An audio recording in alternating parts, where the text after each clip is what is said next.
Imagine calling an Uber and a flying taxi comes to your front door. And we're not talking about any of that, propeller bullshit. No, we're talking about true Back to the Future style car flying travel, right? Well, something like this can be achieved at some point with superconductivity, right? Superconductivity will quite literally change our world and all the electronics in it, right? Something simple like a laptop. You know how laptops get really, really hot sometimes, like when you're watching, 4K porn for too long? It's just like, my computer's like, God, Gareth, cool me down. So imagine having a laptop that doesn't use fans, that never gets hot. No electronic ever gets hot ever again. The amount of electricity that you could push through little wires would be tremendous. At the moment, if you try and put too much electricity through a small wire or whatever, it's going to explode and get very, very hot, right? Well, superconductivity at the moment is accomplished by, cooling certain metals down like copper with really, really, really cold temperatures, liquid nitrogen and stuff like that, okay? It's not efficient, right? You're trying to achieve something by putting something else there in its place. Like it's not efficient. So I want to read this article because recently scientists have basically achieved superconductivity in a lab environment, which is different from the real world, I understand, but at 15 degrees Celsius, about 50 Fahrenheit, something like that, okay? Very interesting little article. I love technology and where it's taking us, and I thought I'd read this one for you guys today. So yeah, it's from this website. Electricity, right, transformed the world. Superconductivity could do it all over again.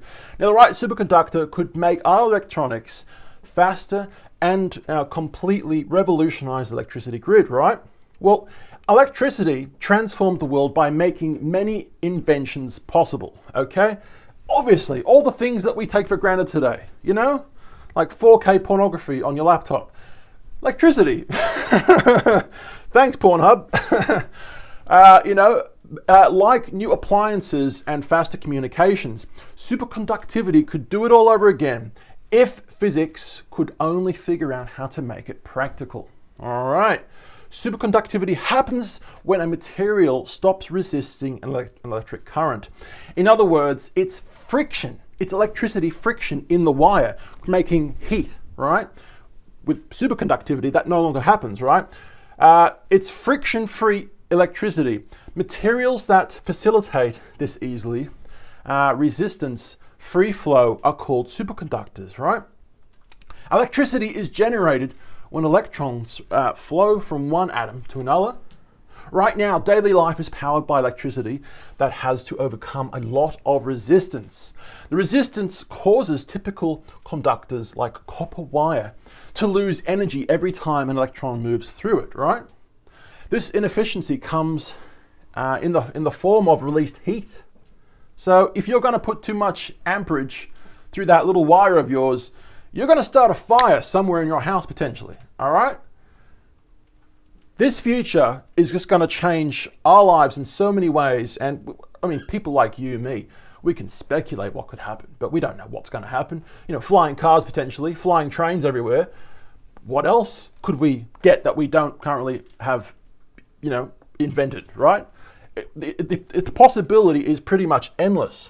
So you can blame the resistance every time your laptop overheats, when those batteries run out of juice, and when your light bulb burns out. It's also 5% of the electricity generated in the US is wasted. That's terrible, right? In transmission and distribution, costing consumers billions of dollars each year. But if we used superconductors, materials that don't lose energy when electrons move around them, all of the electricity devices, right? Or an entire electric grid, for that matter, would get serious electricity upgrades, right? Seriously efficiency upgrades. And at the moment, ice baby, this is how we're getting superconductors to work, right? We actually have some superconductors today. Most are used in powering body scanners, like in hospitals, like MRIs, right? I didn't know this before reading this, but apparently that's how they do it. One of the reasons, one of the ways they're able to do it. But superconductivity today depends on cooling the material to extremely low temperatures, right? Most times to sub-freezing. Now, for obvious reasons, this isn't practical for cell phones or personal computers. Imagine having your cell phone in your pocket that's, oh, I don't know, minus 100 degrees. Wow. I mean, it's going to be so cold that it would burn your fingertips off, right? Your ear. Say goodbye to your ear. It's going back with your phone. It's sitting on your phone now, all right? So we need superconductors at room temperature, clearly, to be able to have any sort of real world effects with this technology, right? If we want to unlock the widespread commercial potential of superconductivity, we need to raise the thermostat. Make it a little warmer in here, For decades, scientists have been on the quest for superconductivity that can happen at room temperature. Late last year, 2020, they found it. This is awesome. It's getting hot in here, so take off all my clothes. Oh yeah, oh yeah, I'm gonna take my clothes off. I don't sing, everybody, but I try. At least I try. In October 2020, scientists at the University of Rochester announced that they achieved superconductivity at just 58 degrees Fahrenheit, which is about 14 degrees Celsius. Wow. No more using liquid nitrogen or extremely cold methods to get something extremely cold. They're able to do this now in the lab at 15 degrees Celsius. That's absolutely crazy. Now they're obviously going to try and make it better than that, right? That's why they're doing tests in the lab, right? So 58 degrees Fahrenheit in a material composed of hydrogen, sulfur, and carbon. Previously, the highest record temperature for superconductivity had been a mere 8 degrees Fahrenheit, which is how much in Celsius? 8 degrees Fahrenheit in Celsius. Minus 13 degrees. I mean, that's not too bad compared to minus 100 or more. But still, I mean, they've got it now to this amazing 58 degree Fahrenheit situation, right? 14 degrees Celsius. In just 2 years, the science went from operating at a risk of hypothermia temperature to a nice, sunny, warm day, I guess you could say. Ranga Diaz, I'll just quickly pronounce his name correctly. Ranga Diaz. A mechanical engineer who led the research told Vice that this was game-changing. Absolutely. This can really flip the world in terms of the technology we're using right now. That's why I think so many researchers are putting their full effort to make this reality, said Diaz. In 10 to 15 years, we probably will be seeing a different world than today. Wow! If this statement is true, if their predictions are true, right? If they continue updating the superconductivity technology that they've got, right, to an even better point and a better point and a better point as time goes by, they'll start releasing this to the public. Probably militaries of the world will start using it first, then public transport companies, and then phone companies, right? Apple, Samsung, Huawei, right? Hang on, don't give this technology to China. they could do some bad things with it. Anyway, I love you, Chinese people. Anyway, this can really flip the world. This can really flip the whole world in terms of the technology we're using right now. That's why I think so many researchers are putting their full effort to make this reality. 10, 15 years, okay? Under pressure. So achieving room temperature superconductivity is a huge feat. But there's a catch. What's the catch-22? Well, the catch is, which is almost as big as the temperature problem. To achieve superconducting at such high temperatures, Diaz and his team had to apply pressure. Just like the Queen song. Under pressure, dun dun dun dun dun. Dun, dun, dun, dun, dun, dun, under pressure, dun, dun, dun, dun, dun, dun, dun, dun. A lot of pressure, apparently. Okay, so achieve superconducting at these high temperatures, the team had to use a lot of pressure. They had to squeeze the material to 267 gigapascals, or more than 2 million times the Earth's atmosphere pressure. That is some serious pressure, all right? Earth is under a lot of pressure from the atmosphere, from the air we breathe, which is why when you put like a balloon, for example, in an air chamber and take the air out of the air chamber, the balloon gets bigger, right? The atmosphere in that little balloon's situation is getting taken away, right? It's like space, right? Space. There's no atmosphere, there's no pressure in space, kind of thing, right?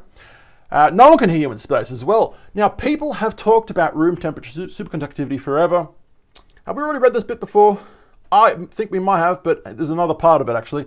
A material scientist at the University of Cambridge told Quantum magazine that they may not have quite appreciated that when we did it, we were going to do it at such high temperatures. The high pressure requirement will keep room temperature superconductivity in the lab for now.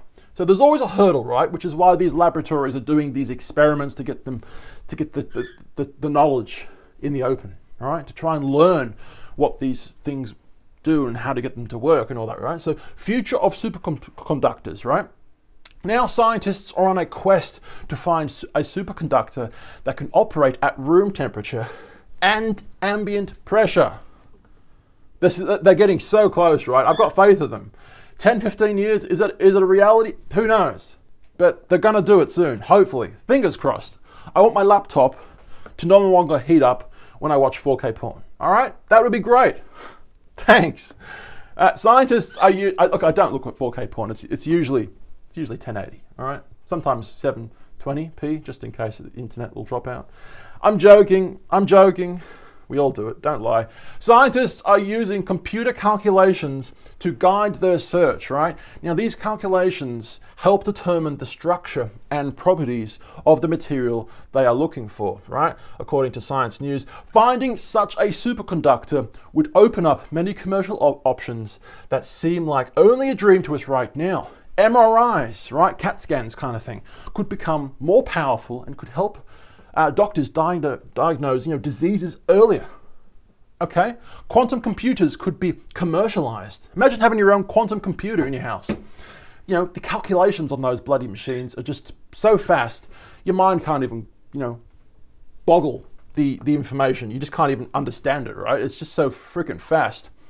And quantum computers could be commercialized, and almost all of our electric devices would become faster and have a longer lifespan.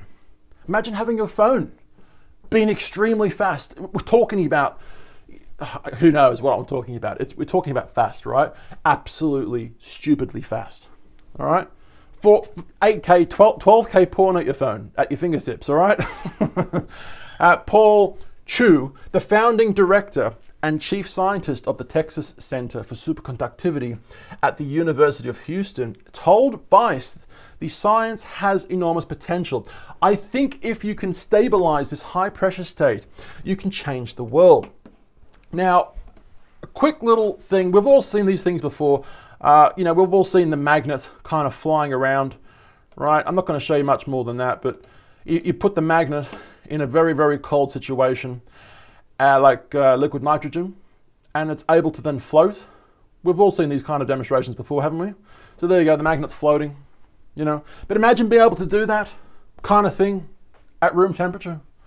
That would be absolutely crazy. So if you guys like this video, I hope you did.